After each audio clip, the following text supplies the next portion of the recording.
The sun was setting over a broken sky, painting the alien world in shades of red and gold. The air smelled of dust and hunger. The land around the village was dry and cracked. Crops had long turned to ash, and rivers were nothing but empty scars across the earth. In the middle of this dying place stood small huts, built from wood and stone, but no smoke rose from them. There was nothing left to cook, nothing left to eat. Children sat outside the huts. Their skin was pale, their eyes sunken. Their bellies ached from hunger. Some cried softly, while others were too weak to make a sound. Mothers tried to comfort them with empty hands. Fathers looked away, ashamed they could not provide. It was not just another day of hunger. It was the day their hope was fading. Then through the shimmering heat a figure appeared on the road. It was a human traveler. His boots were worn. His clothes carried dust from many worlds. He had a small pack on his back. The villagers watched him from a distance, fear and curiosity in their eyes. For them, humans were rare visitors. Some thought humans were strong. Others thought they were dangerous. The traveler walked slowly. His eyes scanned the village. He saw the thin arms of children, the hollow faces, the silence that did not belong to life. His heart grew heavy. He had seen war and famine before, but here it was sharper, more desperate. A small alien child stumbled toward him. Her legs shook and she clutched her belly. She looked up with wide eyes and whispered, "Feed us, human." Her voice was so weak it almost broke in the air. Behind her, more children gathered. Their voices joined hers like a broken chorus. "Feed our children, human. Please." The human froze. His hand moved to the pack on his shoulder. He had only a few rations, dried bread, some water, nothing much. He had planned it for himself for the long road ahead. Yet as he looked at their faces, he knew his choice was not hard. He knelt down and opened the pack, pulling out the bread. The smell of food spread in the air, and the children's eyes lit up like small stars. He broke the bread into pieces, small enough to go around. He placed each piece into trembling hands. The children ate quickly but carefully, as if afraid it would vanish. Their mothers wept silently, watching them chew. Even if it was only dry crumbs, it was life, and life felt like a miracle. The human gave them water too, pouring it slowly so not a drop would be wasted. The children shared it among themselves, letting the smallest drink first. One of the older villagers stepped forward. His face was lined with age and sorrow. He bowed his head and spoke in a hushed voice. "You should not have done this, human." The traveler frowned. Why not? They were hungry. The old alien's eyes flicked toward the forest beyond the village, where the trees grew dark and tall. "The night watchers do not like when strangers give to our young. They see it as breaking the old order." The human narrowed his eyes. "Night watchers? Who are they?" But the villager shook his head, refusing to answer. His lips pressed tight with fear. The children, however, did not care for warnings. Their faces shone with sudden energy. Their small bodies seemed a little stronger after the meal. One of them laughed, a sound that had been missing for too long. It spread through the group like sunlight. The human smiled faintly, but his mind was uneasy. Why would anyone or anything be angered by kindness? As the last rays of the sun dipped behind the horizon, a strange sound echoed from the forest. It was low and deep, like the growl of something ancient. The villagers stiffened. Some dragged their children back into the huts. Doors were closed, windows shuttered. The laughter ended as quickly as it began. The traveler felt the weight of silence settle over the village. Only the wind moved, carrying the scent of earth and the faint sweetness of the bread he had given. He glanced at the forest again, his hand brushing the handle of his knife. His instincts told him something was wrong. Then as darkness crept in, the old villager spoke again, his voice trembling. "Human, you must stay until night falls. Only then will you understand we cannot repay you with coin or gold, but when the night comes, we will give you a gift." The human raised a brow, his eyes narrowing in confusion. "A gift? For a few crumbs of bread?" The old alien nodded slowly. "Not just any gift, something hidden, something dangerous, but it is our law. Kindness must be answered, and the answer comes only in the night." The human did not know if he should feel honored or afraid. His heart beat faster. He looked at the children again, their smiles faint but real, and then at the forest, where unseen eyes seemed to burn in the shadows. He realized then that feeding the children was only the beginning. Night had not yet fully arrived, and already the world around him felt heavy with secrets. What kind of gift could come with such fear? What waited in the forest when the sun was gone? The human stood quietly in the center of the village, the stars beginning to appear above him. He had stepped into something far larger than he understood, and as the first chill of night touched his skin, he knew his journey was about to change forever. The village grew quiet as the sun slipped lower. The human sat on a small stone near the huts, his pack now almost empty. He had given away most of his food, only keeping one ration for himself. He knew he might regret it later, but when he looked at the children, their weak hands holding crumbs like treasure, he knew he had chosen right. The children ate slowly at first, as if testing whether the food was real. Then their eyes widened, and their jaws moved faster. Some closed their eyes, savoring every dry bite. For them, it was more than food, it was hope. Mothers pulled their little ones close, wiping away tears with trembling hands. A few whispered prayers in their alien tongue, thanking stars they no longer trusted. Fathers stood nearby, silent but watchful, their pride broken long ago, yet in this moment, a spark returned to their eyes. The human watched carefully. He noticed something strange as the children chewed. A faint glow flickered in their eyes, barely visible in the fading light. At first he thought it was just the reflection of the setting sun, but then he realized the glow pulsed softly like a heartbeat. He leaned closer to a boy sitting near his feet. The boy licked the last crumbs from his fingers, and for a second his pupils shone with a pale silver light. The human's breath caught. This was not normal. He looked around, but no one seemed surprised. The mothers saw it too, but they lowered their heads, pretending not to notice. The fathers exchanged quick, worried glances. Their silence was heavier than words. Finally, the human spoke, his voice low. "What's happening to them?" No one answered. A woman held her child tighter. Another muttered something about, "The Watchers will see." The human frowned. "The Watchers again. Who are they? Why do you fear them?" The old villager from earlier stepped forward, his face like carved stone.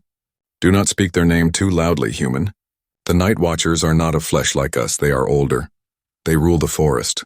They rule the night. If they learn you fed the children, they will come." The human tilted his head, his hand brushing against the hilt of his knife. "Come for me, or for them?" The villager's lips tightened. "For all." The words hung in the air, dark and heavy. The children, however, did not care for warnings. They were laughing now, weak but joyful. Their bellies no longer empty, their eyes bright with something the human could not name. It was strange, almost unnatural, but beautiful too. The human smiled faintly at them, even as unease crawled up his spine. He remembered his long journeys through ruined worlds. He had seen hunger before, he had seen cruelty, but he had never seen children glow after a simple meal. Night crept closer, and the first stars appeared above the cracked sky. The villagers hurried to close shutters and light dim lanterns. They avoided the forest, their eyes never meeting the dark line of trees. The human noticed again how their hands shook, not from hunger this time, but from fear. One of the children, a little girl with silver markings on her skin, tugged at the human's sleeve. Her voice was soft but full of trust. "Will you stay with us tonight?" The human looked down at her. For a moment he thought of saying no. He was a traveler, not a guardian. Yet when he saw her wide, glowing eyes, he nodded. "Yes, I'll stay." The girl smiled, a pure smile that cut through the fear in the air. She ran back to her friends, whispering, "The human will protect us." The human's chest tightened. He had not promised protection, only his presence, but the weight of their hope was already on his shoulders. Then from the forest came a sound. It was deep like wood splitting, followed by a low growl that rolled across the land. The laughter stopped, the children froze, and the mothers pulled them inside. The fathers grabbed old spears and stood at the edges of the village. The human rose to his feet, knife ready. His heart beat faster. The air felt thicker, as if the night itself was alive. The old villager whispered, "It begins, human, you gave them food. Now the night will demand its price." The human narrowed his eyes at the forest, his instincts screamed danger. But something else stirred inside him too, curiosity. Who were these watchers? And why did they care about bread and children? A cold wind blew from the trees, carrying a smell of damp earth and something metallic. The human felt his skin prickle. His gaze shifted back to the children. Their faint glow was stronger now, lighting their faces in the dim dusk. The villagers tried to herd them inside, but the children resisted, drawn toward the human. as if his presence gave them courage against the darkness. One boy whispered, "Don't fear the night. The human is with us." The human tightened his grip on the knife, his own fear whispered in his mind. But he did not move. He stood tall, facing the forest. And in that moment he understood. This was no simple hunger. This was no simple kindness. His food had done something more. It had awakened something in the children, something the night watchers had been waiting for. The sky turned black and the first howl split the silence. The human's jaw tightened. He had stepped into a story older than himself, and now there was no turning back. The night had fully taken over, but the forest remained unnaturally quiet. No insects buzzed, no wind rustled through the trees.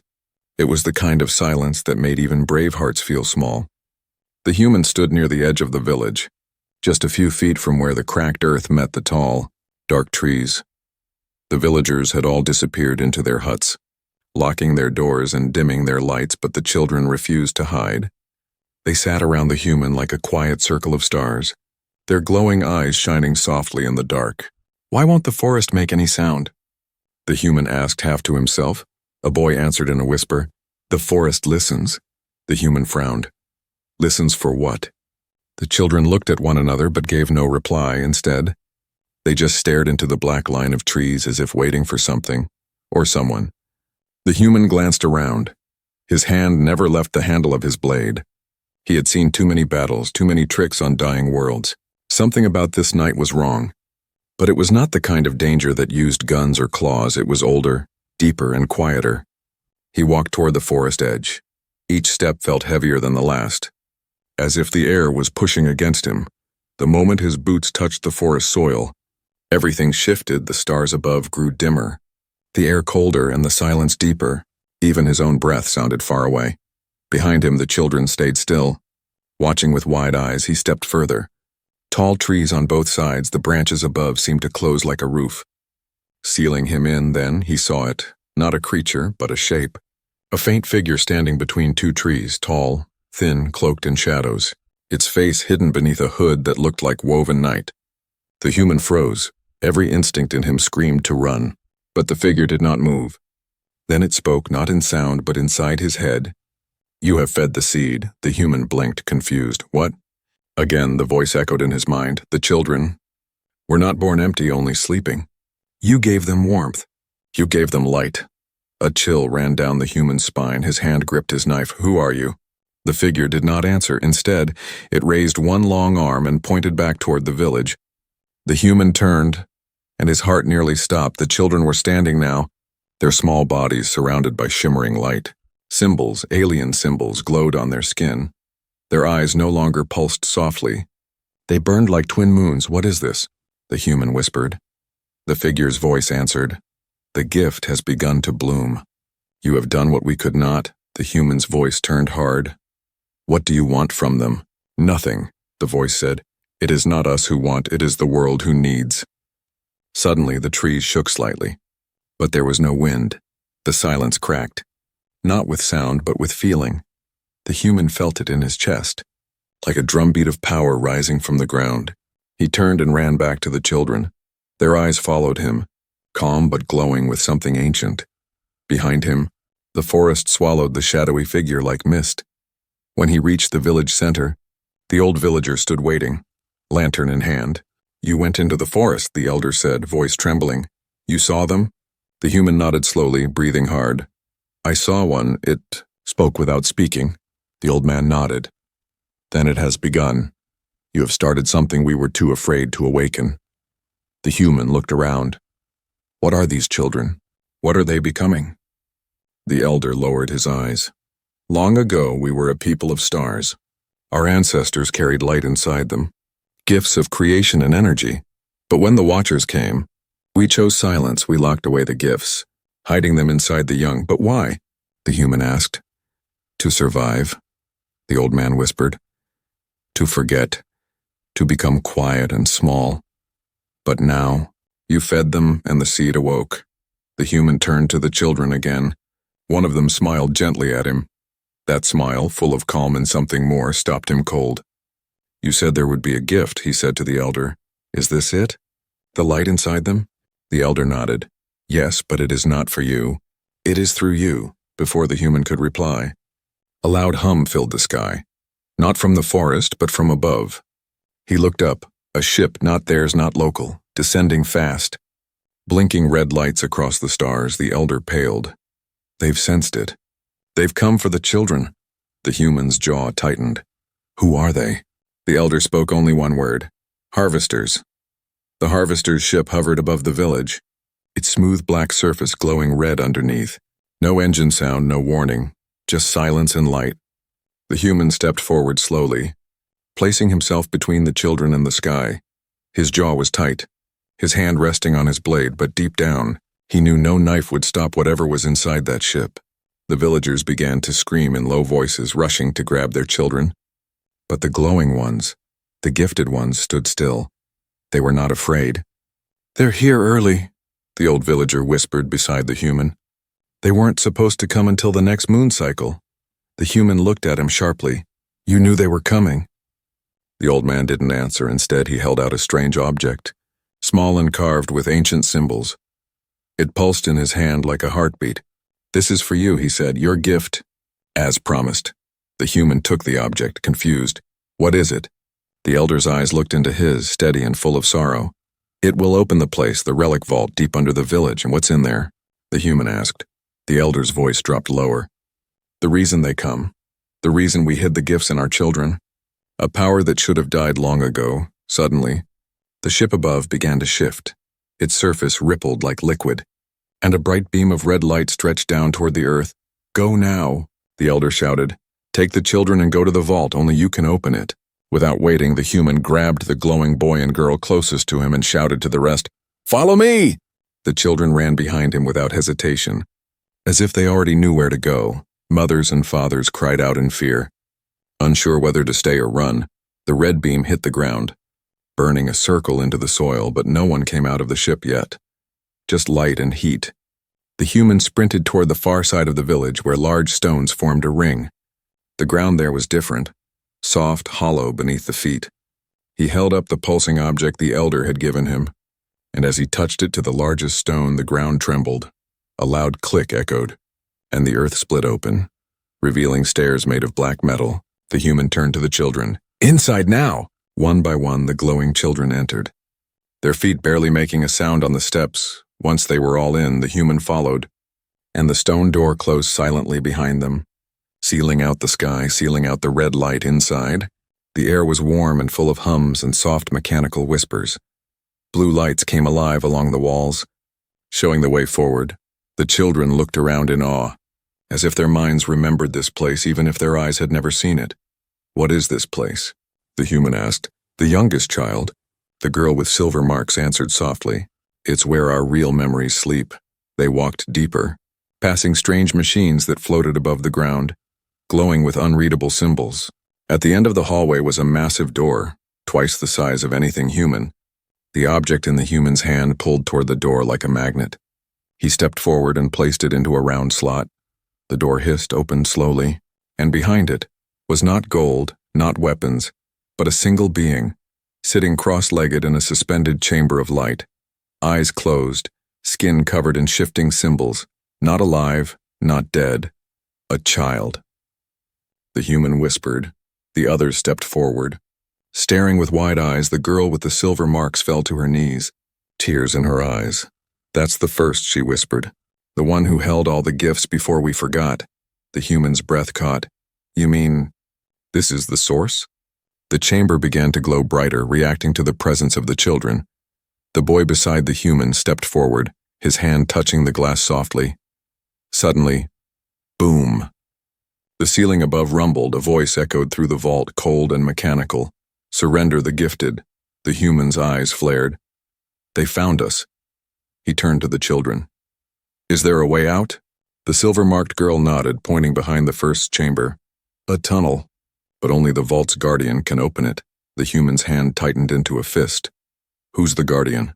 The first's eyes suddenly opened, glowing white filled with galaxies, and he smiled directly at the human. You, he said. You fed the seed. You opened the door. You are the guardian now. The chamber dissolved into light. and its power flowed straight into the human's chest. He fell to one knee, breath stolen.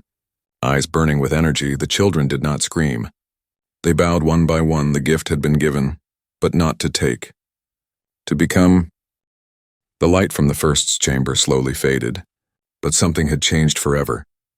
The human knelt on the floor of the vault, his chest rising and falling with effort. The strange energy inside him pulsed like a second heartbeat. Warm but powerful, his fingers tingled and his eyes, once ordinary, now shimmered faintly with silver threads. The children stood silently around him, not afraid, not confused. They looked at him like they already knew this would happen. One of them, a tall boy with golden eyes, stepped forward and said gently, "The vault chose you." "Guardian," the human shook his head, still breathless. "I didn't ask for this." The silver-marked girl stepped closer, her voice soft but firm. "No one ever does. That's why it must be someone kind." He looked at them, really looked, and for the first time, he saw the truth. These children were not just villagers. They were keys, each holding a part of something ancient, something powerful. "Tell me what you are," he whispered. The girl placed her hand on his and said, "We are what was lost, the last fragments of a civilization that once walked among stars and built suns with our hands." The human blinked. "You're just children." "No," the boy replied. "We're what's left after the fall." The walls around them began to glow with images, holograms showing pieces of the past, tall beings with flowing light in their veins, building vast cities in space. Then came war, then came fire, and finally silence, the silver girl explained. "Our ancestors hid the last of their power in unborn seeds inside bloodlines, waiting for a spark to awaken us." "You were the spark," another child said. "Your food wasn't just food, it carried memory, warmth, love. Things we had forgotten." The human sat back stunned. "I just gave you rations." "Crumbs, but they were given without price," so the girl said. "You gave without wanting anything in return. That's what called the vault, that's what woke the first above them." Another tremble shook the ceiling, dust fell like snow, and the vault lights dimmed for a second. The harvesters were still coming, closer now and more aggressive. The human stood slowly, the energy inside him now steady, like a fire he could control. "Why do they want you?" the boy answered. "Because we are dangerous to them. They feed on weakness. They survive by keeping others small and silent. If we awaken fully," the girl added, "we can stop them, maybe even change the galaxy." "But we're not ready," said the youngest, her voice trembling. "We're still learning." The human looked around, his thoughts racing. They were gifted, but they were still just kids. He was no hero, no soldier anymore, just a man with a tired heart, and yet he was all they had. He closed his eyes for a second and saw their faces. Not glowing, not powerful, just hungry, scared children he couldn't walk away from. He opened his eyes and spoke with calm strength. "Then we'll buy time. I'll get you out of here. We'll find a place to train, to grow stronger." "But how?" the boy asked. "They're outside. The ship is too fast, and they have weapons." The human smiled slightly. "Weapons, I understand. I've fought in more wars than I can count." He turned to the back wall of the vault, where the tunnel lay hidden, sealed tight. The silver girl stepped forward, placed her glowing palm on the wall, and whispered something in the old tongue. The wall cracked, then split open, revealing a long, dark tunnel heading away from the village. "Deep into the hills, go," the human said. "Stay low, stay quiet, follow this tunnel until you find the open valley. I'll meet you there." "You're not coming with us?" the youngest asked. Her eyes wide with worry, the human smiled. "I need to give the harvesters a welcome, something to keep them busy." The boy stepped forward and took off a glowing bracelet from his wrist. "Take this, it will guide you to us after." The human accepted it and nodded. "Protect each other, that's an order." The children filed into the tunnel, one by one, looking back with quiet respect. As the last one disappeared into the shadows, the human turned back toward the vault entrance. Another rumble shook the ground, and now voices echoed down the stairwell. Cold, robotic, hungry, he stood tall, energy rising in his veins, and whispered to himself, "They thought I was just a traveler. They thought I only had crumbs to give, but tonight, I'll give them a fight they won't forget." The guardian of the gifted was ready. The vault door shook again, harder this time. From above, the sound of boots, cold, metallic, not human, grew louder. The harvesters had landed, and now they were coming. The human stood alone at the heart of the underground chamber, glowing softly from within. The energy given to him by the first wasn't just light. It was knowledge. Memories not his own whispered inside his head. Ancient tactics, alien languages, forgotten tools, and more importantly, traps. He took one deep breath, then turned back to the stairs. His footsteps were calm, but inside his blood burned. He had no gun, no army, no backup, only the fire of one man, and the will to protect children who had already lost too much. As he reached the top of the stairs, he saw them. 3 harvester drones entered first. Tall, silver-skinned machines with blank faces and long, needle-like limbs. Their eyes glowed red, cold, searching. Behind them walked 2 humanoids in black armor. Their suits hissed softly as they scanned the area. One of them raised a hand signaling the others to stop. Biological signature detected, the armored figure said in a robotic voice. Recent activation of vault energy. The Guardian has been chosen, the other one replied. Then remove him. The human smiled, just a little. Try me. The moment they stepped forward, the floor beneath them collapsed. A trap, just like the one he saw in the ancient memory. The 2 armored soldiers fell into the pit, smashing into metal spikes and sparks. One screamed. The other didn't. The drones turned fast, too fast, but the human was already moving. He grabbed a loose cable from the ceiling, yanked it down, and let it spark. Electricity roared through the tunnel, blinding the machines for a moment. He leaped forward, using the energy inside him to move faster than he ever had before. His fist struck the nearest drone with a force that wasn't human. Crack! The machine flew back into the wall and shattered. The other 2 launched sharp projectiles, but he rolled beneath them, letting the floor trap snap closed behind him, catching one drone in mid-strike. The last drone backed away. It paused. Studied him. Subject, human anomaly, it said. Threat level, increasing. The human stepped over the wreckage and stared at it. Wrong, he said. He placed his hand on a glowing plate nearby. The vault responded. Walls lit up. Energy surged. A long-forgotten defense system hummed to life. From the ceiling, thick roots, mechanical vines powered by old tech, snapped out and wrapped around the last drone. It didn't even have time to scream. Silence returned. But it didn't last. Outside, more ships landed. Heavy ones. The ground shook. The trees outside the village caught fire from the exhaust heat. The human walked outside, now glowing completely from within. The villagers watched from their huts, afraid to even breathe, and then the harvesters came, 20 of them, maybe more. Soldiers, drones, crawling tech beasts with metal jaws. The leader stepped forward, covered in black armor that shifted like living oil. It spoke through a voice box that twisted words into echoes. Return the children, Guardian. This is not your war, the human replied, voice calm but firm. No, and if it is now my war, then you chose the wrong battlefield. He stomped the ground once. The earth shook. The vault below responded again.